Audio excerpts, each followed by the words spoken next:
बिस्मिल्लाहिर्रहमानिर्रहीम। अस्सलाम वालेकुम। एवन टीवी के न्यूज स्टूडियो से मैं हूं आदिल मुमताज। शामिल करेंगे न्यूज हेडलाइंस।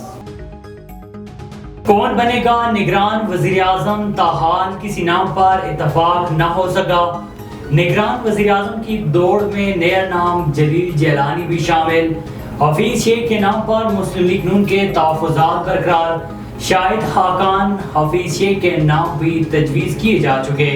वज़ीर आज़म और अपोजिशन लीडर में एक नाम पर इत्तफाक़ राय की कोशिश होगी। वज़ारत पार्लिमानी अमूर ने कौमी असम्बली तहलील करने की समरी भी भिजवा दी। 9 मई के वाक़यात आर्मी चीफ के खिलाफ बगावत की कोशिश थी। 9 मई पाकिस्तान और रियासत के खिलाफ साजिश थी।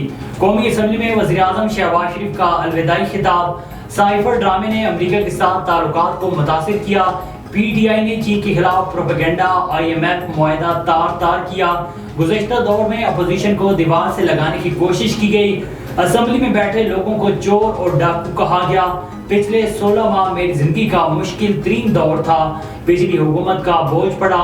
इत्तेहादी हुकूमत ने सैलाब का भी मुकाबला किया। जिम्मेदारियां निभाने और साथ देने पर स्पीकर, इत्तेहादियों और वज़रा से इज़हार तशक्कुर। वज़ीर आज़म शहबाज शरीफ की ज़ेरे सदारत काबीना का अलविदाई इजलास। वफाकी काबीना के अरकान का 1.5 साला दौरे हुक्मरानी पर इज़हार इत्मीनान। वज़ीर आज़म आज मुद्दत मुकम्मल होने के बाद समरी सदर को भेज देंगे। कौमी इत्तेहाद बहुत ज़रूरी है, इसके बगैर मुल्क नहीं चल सकता।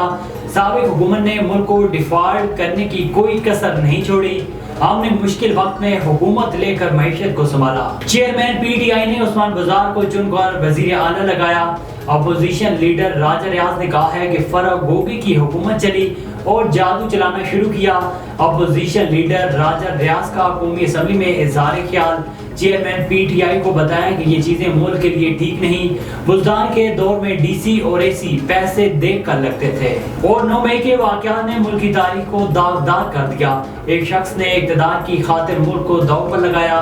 ख्वाजा आसिफ का कौमी असम्बली में इज़हार ख्याल। जिस फौज पर तनकीद की गई वो आज भी कुर्बानियां दे रहे हैं। मुल्क में पार्लियामेंट का किरदार और एहतराम आहिस्ता आहिस्ता खत्म हो रहा है। हेडलाइंस आपने जानी। एवन टीवी के न्यूज स्टूडियो से फिलहाल इतना ही। मजीद खबर और अपडेट्स के लिए देखते रहिए एवन टीवी। A1 TV, सब पे नजर, अंदर की खबर।